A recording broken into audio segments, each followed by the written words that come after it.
My dear students, welcome to 6th Standard Maths, Chapter 3 Ratio and Proportion, Part 4. Last video you have learnt about exercise 3.3 sums 1 to 4. This video I am going to teach exercise 3.3 sums 5 to 16. நம்ம எக்ஸசைஸ்க்கு போகிறதுக்கு முன்னாடி proportionality lawனா என்னன்னு பார்க்கலாம். Proportionality law. If two ratios are in proportion, that is A is to B as C is to D, then the product of the extremes is equal to the product of the means. This is called the proportionality law. Here A and D are the extremes and B and C are the means. Also, if two ratios are equal, that is A by B is equal to C by D, that implies AD is equal to BC, is called the cross product of proportions. For example, 1 is to 2 is equal to 2 is to 4. இந்த ரேஷியோஸில் ஈக்குவல்ட்டுக்கு பக்கத்தில் இருக்க ரெண்டு number, அதாவது 2வும் மீன்ஸ்னு சொல்லலாம். அதே மாதிரி ரெண்டு கார்னர்ஸில் இருக்க நம்பர், அதாவது 1, 4 ரெண்டும் எக்ஸ்ட்ரீம்ஸ் சொல்லலாம். மீன்ஸையும் எக்ஸ்ட்ரீம்ஸையும் மல்டிப்ளை பண்ணால் வர ஆன்சர் ஈக்குவலாக இருக்கும். அதை ஏடி இஸ் ஈக்குவல் டு பிசின்னு சொல்லலாம். அப்போ 1 into 4 is equal to 2 into 2. 4 is equal to 4 வந்திருக்கு. ஸோ இது ஈக்குவலாக இருக்குது. அதே சமயம் அது ப்ரொபோஷனாகவும் இருக்கணும். ப்ரொபோஷனை A by B is equal to C by டின்ற ஃபார்மில் எழுதுவோம். அப்போ 1/2 is equal to 2/4. 2/4 டிவைட் பண்ணால் திரும்பி 1/2 தான் வரும். ஸோ இந்த எக்ஸாம்பிளில் ப்ரொபோஷனும் ஈக்குவலாக இருக்குது. இதுதான் ப்ரொபோஷனாலிட்டி லா. இதை வச்சு தான் நம்ம சம்ஸ்லாம் செய்ய போகிறோம். Children, take your book, turn the page number 59. Fifth sum. Write the mean and extreme terms in the following ratios and check whether they are in proportion. Subdivision of 1, 78 liters is to 130 liters and 12 bottles is to 20 bottles. Two ratios, 78 is to 130, 12 is to 20. First மீன்ஸும் எக்ஸ்ட்ரீம்ஸும் கண்டுபிடிக்க சொல்லியிருக்காங்க. இப்போ சென்டரில் இருக்கிறது means, ரெண்டு கார்னர்லாம் இருக்குது எக்ஸ்ட்ரீம்ஸ்னு நமக்கு தெரியும். So means is equal to 130, 12. Extremes is equal to 78, 20. இது ப்ரொபோஷனான்னு கண்டுபிடிக்கணும். லாஸ்ட் வீடியோவில் A by B is equal to C by டின்ற ஃபார்ம் யூஸ் பண்ணி சம் செஞ்சோம். பட் இப்போ ஏடி இஸ் ஈக்குவல் டு பிசின்ற ஃபார்ம் யூஸ் பண்ணி ப்ரொபோஷன் செய்கிறேன். இந்த ரெண்டில் உங்களுக்கு எது ஈஸியாக இருக்கோ அதை யூஸ் பண்ணி நீங்கள் ப்ரொபோஷன் கரெக்டானு கண்டுபிடிக்கலாம். So 78 into 20 is equal to 130 into 12. First extremes எடுத்து மல்டிப்ளை பண்ணலாம். 78 into 20. 0வால் எதை மல்டிப்ளை பண்ணாலும் 0 தான். 8 2s are 16, 6 பேலன்ஸ் ஒன்று மேலே எழுதணும். 7 2s are 14 + 1 15. இப்போ ஆட் பண்ணலாம். 0 கீழே இருக்கணும். 0 + 6 6. 59 கீழே இருக்கணும். So the answer is 1560. So product of extremes is equal to 1560. Next means ரெண்டையும் மல்டிப்ளை பண்ணலாம். 130 into 12. ஃபர்ஸ்ட் 2 எடுத்து மல்டிப்ளை பண்ணுறோம். 0 into 2 0. 3 2s are 6. 1 into 2 2. Next 1ஆல் multiply பண்ணால் அதே நம்பர்ஸ் தான் திரும்பி வரும். ஸோ 130 ஒரு ஸ்தானம் தள்ளி எழுதிடலாம். நெக்ஸ்ட் ஆட் பண்ணலாம். 0 கீழே இறக்கிடலாம். 6 + 0 6. 2 + 3 5. 1 கீழே இறக்கிடலாம். ஸோ ப்ராடக்ட் ஆஃப் மீன்ஸும் 1560 தான் வருது. இது ப்ரொபோஷன் தான். So they are in proportion. Sub division of 2 is homework for you. Sixth sum. The America's famous Golden Gate Bridge is 6,480 feet long with 756 feet tall towers. A model of this bridge exhibited in a fair is 60 feet long with 7 feet tall towers. Is the model in proportion to the original bridge? அதாவது அமெரிக்காவில் உள்ள golden gate பிரிட்ஜும் அதோட மாடலும் ஈக்குவலாக ப்ரொபோஷனாக இருக்குமா அப்படின்னு கண்டுபிடிக்கணும். So ratio of original bridge is equal to 6,480 is to 756. Ratio of model bridge is equal to 60 is to 7. இந்த ரேஷியோஸ் ரெண்டும் ப்ரொபோஷனாக நம்ம கண்டுபிடிக்க போகிறோம். So 6,480 is to 756 as 60 is to 7. இதை ஏடி இஸ் ஈக்குவல் டு பிசின்ற ஃபார்மேட்டில் எழுதுகிறோம். So 6,480 into 7 is equal to 756 into 60. First left side இருக்க எக்ஸ்ட்ரீமை multiply பண்ணிக்கலாம். 6,480 into 7. 0 into 7 0. 8 7s are 56. 6 கீழே எழுதிட்டு 5 மேலே எழுதிடலாம். 4 7s are 28 + 5 33. 3 கீழே எழுதிட்டு 3 மேலே எழுதிடலாம். 6 7s are 42 + 3 45. So answer 45,360. So the product of extreme is 45,360. Next means multiply பண்ணலாம். 756 into 60. 0ஓட எதை மல்டிப்ளை பண்ணாலும் 0 தான். நெக்ஸ்ட் 6ஆல் மல்டிப்ளை பண்ணால் 6 6 are 36, 6 கீழே எழுதிட்டு 3 மேலே எழுதலாம். 5 6 are 30 plus 3 33, 3 கீழே எழுதிட்டு 3 மேலே எழுதிடலாம். 7 6 are 42 plus 3 45. நெக்ஸ்ட் ஆட் பண்ணும், 0 கீழே இறக்கிடலாம். 0 plus 6 6, 0 plus 3 3, 45 கீழே இறக்கிடலாம். இங்கே ஆன்சர் 45,360 தான். So the product of means is equal to 45,360. இப்போ மீன்ஸும் எக்ஸ்ட்ரீம்ஸும் ஈக்குவலாக இருக்குது. So they are in proportion. Seventh sum. If a person reads 20 pages of a book in 2 hours, how many pages will he read in 8 hours at the same speed? ஒருத்தன் 2 ஹவர்ஸில் 20 pages படிச்சுட்டான்னா 8 ஹவர்ஸில் எத்தனை pages படிப்பான்? அதான் நம்ம கண்டுபிடிக்கணும். Unitary method use பண்ணி செய்யணும். So reads book in 2 hours is equal to 20 pages. Reads book in 1 hour is equal to 20 divided by 2. Cancel பண்ணால் 1 2s are 2, 10 2s are 20. So 1 hour 10 pages படிக்கிறாங்க. நம்ம கண்டுபிடிக்க வேண்டியது 8 ஹவர்ஸ்க்கு. So reads book in 8 hours is equal to 8 into 10 is equal to 80 pages. So 8 ஹவருக்கு அந்த person 80 pages படிக்கிறாங்க.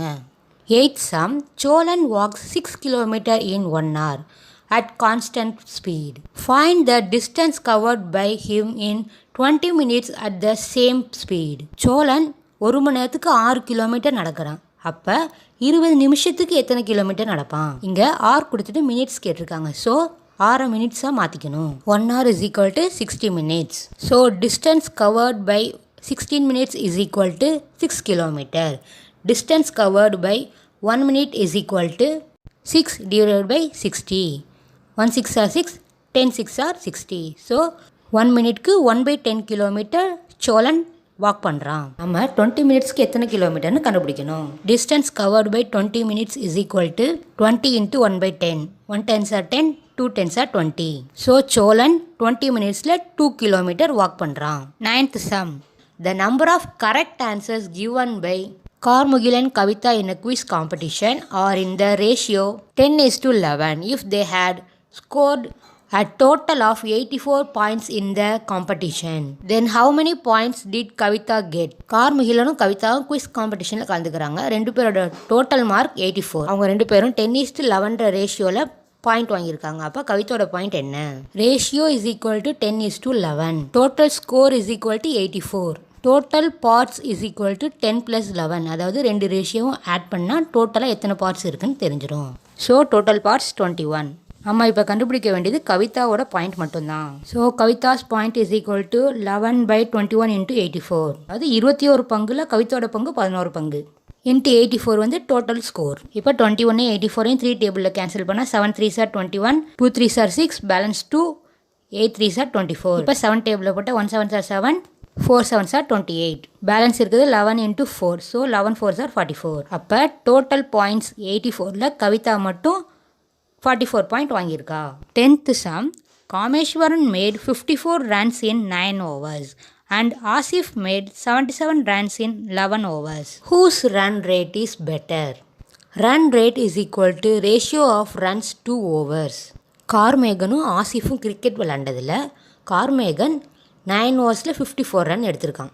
Asif 11 ஓவர்ஸில் 77 run எடுத்திருக்கான். இவங்க 2 பேரில் யார் கம்மி பால்ஸில் நிறைய ரன் எடுத்திருக்காங்க அதுதான் நம்ம கண்டுபிடிக்கணும். அதுக்கு ஒரு ஓவரில் எவ்வளோ ரன் எடுத்திருக்காங்கன்னு கண்டுபிடிக்கலாம். So Karmegan scored runs for 9 overs is equal to 54. Karmegan scored runs for 1 over is equal to 54 divided by 9. 54 9 cancel பண்ணால் 1 9s are 9, 6 9s are 54. So Karmegan ஒரு ஓவரில் 6 runs அடிச்சிருக்காரு. Next Asif scored runs for 11 overs is equal to 77. Asif scored runs for 1 over is equal to 77 divided by 11. 1 11s are 11, 7 11s are 77. So, Asif ஒரு ஓவருக்கு 7 runs எடுத்திருக்காரு. So Asif ஒரு ஓவருக்கு கார்மேகனோட ஒரு run extra எடுத்திருக்காரு. So Asif run rate is better then Karmegan. 11th sum is homework for you. 2 பேரும் ஒரு apple எத்தனை ரூபாய்க்கு வாங்கியிருக்காங்கன்னு கண்டுபிடிச்சா யார் பெட்டராக பர்ச்சேஸ் பண்ணியிருக்காங்கன்னு தெரிஞ்சிடும். Objective type questions. 12th sum. Which of the following ratios are in proportion? கீழே கொடுத்துருக்க ஆப்ஷன்ஸில் எது ப்ரொபோஷன்னு கேட்டிருக்காங்க. So AD is equal to பிசின்ற ஃபார்மில் எழுதி கண்டுபிடிக்கலாம் ஒவ்வொன்றையும். Option A 3:5, 6:11. The product of extremes is equal to product of means அதுபடி எழுதுனா 3 × 11 இஸ் ஈக்குவல் டு 5 × 6. 3 11s are 33 is equal to 5 6 are 30. Numbers ஈக்குவல்ட்டாக இல்லை, ஸோ இது ப்ரொபோஷன் இல்லை. Option B 2:3, 9:6. இதை 2 × 6 is equal to 3 × 9 எழுதலாம். 2 6 are 12 is equal to 3 9s are 27. ரெண்டுமே ஈக்குவல் இல்லை, ஸோ இதுவும் ப்ரொபோஷன் இல்லை.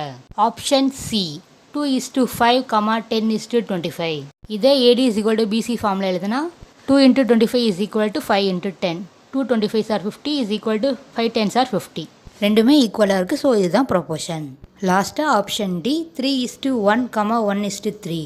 இதை ஏடி இஸ் ஈக்குவல் டு பிசின்ற ஃபார்மில் எழுதுனா 3 × 3 is equal to 1 × 1. 3 3s are 9, 1 × 1 1. இதுவும் ஈக்குவலாக இல்லை, ஸோ இதுவும் ப்ரொபோஷன் இல்லை. So the answer is option C. 13th sum, if the ratios formed using the numbers 2, 5, x, 20 in the same order or in proportion, then x is dash. Same ஆர்டராகவும் ப்ரொபோஷனாகவும் இருக்குன்னு சொல்லியிருக்காங்க. So 2:5 is equal to x:20 எழுதிக்கலாம். AD is equal to பிசின்ற ஃபார்மில் எழுதுனா 2 × 20 is equal to 5 × x. நாம் இப்போ x தான் கண்டுபிடிக்க போகிறோம். So x is equal to 2 × 20 divided by 5. 1 5s are 5, 4 5s are 20, 4 2s are 8. So x is equal to 8. So the answer is option D. 14th sum, if 7:5 is in proportion to x:25. then x is dash. இந்த sum proportion சொல்லியிருக்காங்க. So 7:5 is equal to x:25 எழுதிக்கலாம். இதை AD is equal to BC என்ற ஃபார்மில் எழுதிக்கலாம். So 7 × 25 is equal to 5 × x. நமக்கு x தான் தேவை. So x is equal to 7 × 25 divided by 5. 1 5s are 5, 5 5s are 25. Balance இருக்குது 7 × 5. 7 5s are 35. So x is equal to 35. So the answer is option C 35. 15th sum, if a Barbie doll cost ₹90, then the cost of 3 such dolls is dash. $1 விலை கொடுத்துட்டு 3 டால்ஸோட விலை கேட்டிருக்காங்க. So multiply பண்ண வேண்டியது தான். 9 3s are 27, 0 சேர்த்தா ₹270 வரும். So the answer is option B 270. 16th sum, if a man walks 2 km in 15 minutes, then he will walk dash kilometer in 45 minutes. 15 minutesல 2 km போனாங்கன்னா 45 minutesல எத்தனை கிலோமீட்டர் போவாங்க? Walks in 15 minutes is equal to 2 km. Walks in 1 minute is equal to 2 divided by 15. நம்ம கண்டுபிடிக்க வேண்டியது 45 minutesக்கு. So walks in 45 minutes is equal to 45 into 2 divided by 15. 1 15s are 15, 3 15s are 45. Balance இருக்கிறது 3 into 2. 3 2s are 6 km. So 45 minutesக்கு 6 km அந்த man போகிறாரு. So the answer is option C 6. This video you learnt about proportion. Next video I am going to teach chapter 5 statistics. Thank you students.